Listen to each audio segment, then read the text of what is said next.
Los cambios bruscos de temperatura que comenzaron a presentarse en esta ciudad desde las 2 últimas semanas del mes de septiembre han elevado el número de enfermos de las vías respiratorias altas y bajas. Además, se han presentado casos de COVID e influenza, reveló Rosa María Ced. Sí, tenemos un incremento, precisamente son aproximadamente de 2 a 3 semanas, donde hubo mayores número de casos presentes tanto ambulatorios como a nivel hospitalario. Seguimos haciendo el monitoreo en casos sobre todo ya específicos a lo que es COVID, influenza, virus sincicial respiratorio, que son los que nos ha pegado más en el estado, tanto en morbilidad y en otras jurisdicciones en mortalidad. Afortunadamente con nosotros pues no lo hemos tenido esta situación, más que la pura morbilidad, siguen presentándose los casos y obviamente pues bueno, nosotros estar en alerta con nuestros grupos vulnerables. ¿Qué se ha presentado más?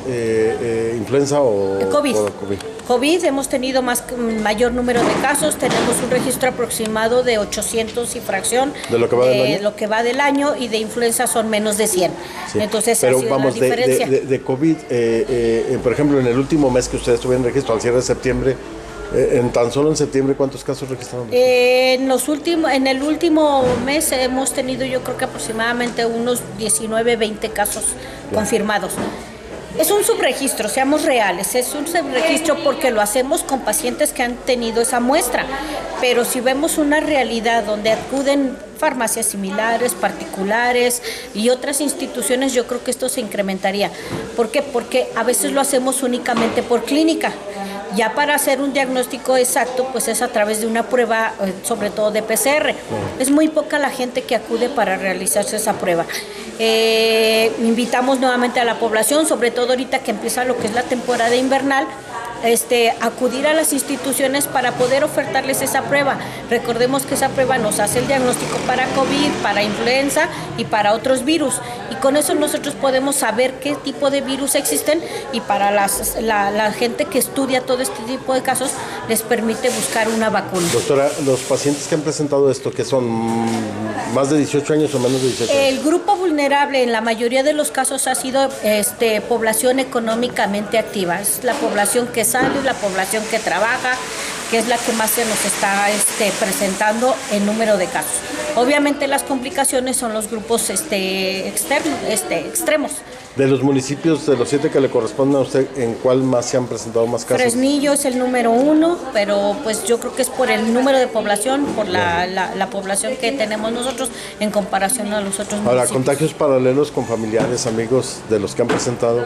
Hemos tenido casos, se sigue, bueno, es la cadenita, pero ha sido en menor frecuencia, como en comparación a lo que fue el año de la pandemia, muy diferente. Creo que es una de las cosas que sí se han aprendido, son poco ya los familiares que se llegan a enfermar de un solo caso a salir más. Ahora, ¿y de influenza, doctora? ¿De qué edades más se han presentado? Influenza igual, número de población económicamente activa son los que salen. Yo creo que la justificante de esto es porque a veces están enfermos y tienen que salir, o tienen contacto con gente enferma por las salidas que ellos realizan. ¿En escuelas, centros de trabajo, en algún lugar se han presentado brotes en el seguimiento que ustedes le dan a estos casos? No ha habido brotes. La mayoría de las escuelas están atentos a las indicaciones, saben que se debe de aislar la persona enferma. A veces como padre de familia incurrimos en que llevamos al alumno, pese a que esté enfermo, lo siguen llevando a clases.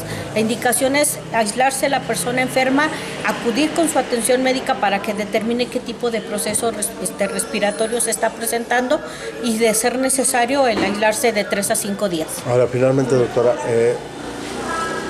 ¿la vacunación para COVID llegó para quedarse, doctora? Sí, es igual COVID como tanto COVID como influenza. ¿Cómo se llama?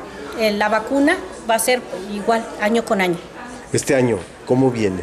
Se va dentro del proceso de vacunación, va a ser tanto influenza como COVID. La epidemióloga jurisdiccional de los centros de salud sugirió a la población que participen en el programa de vacunación invernal contra las enfermedades antes mencionadas y que mejoren la alimentación de ellos y de sus hijos, además de los cuidados personales, para así evitar el mayor número de personas enfermas hasta llegar al grado que quizás se puedan morir. Para B15 informó Humberto Cáceres.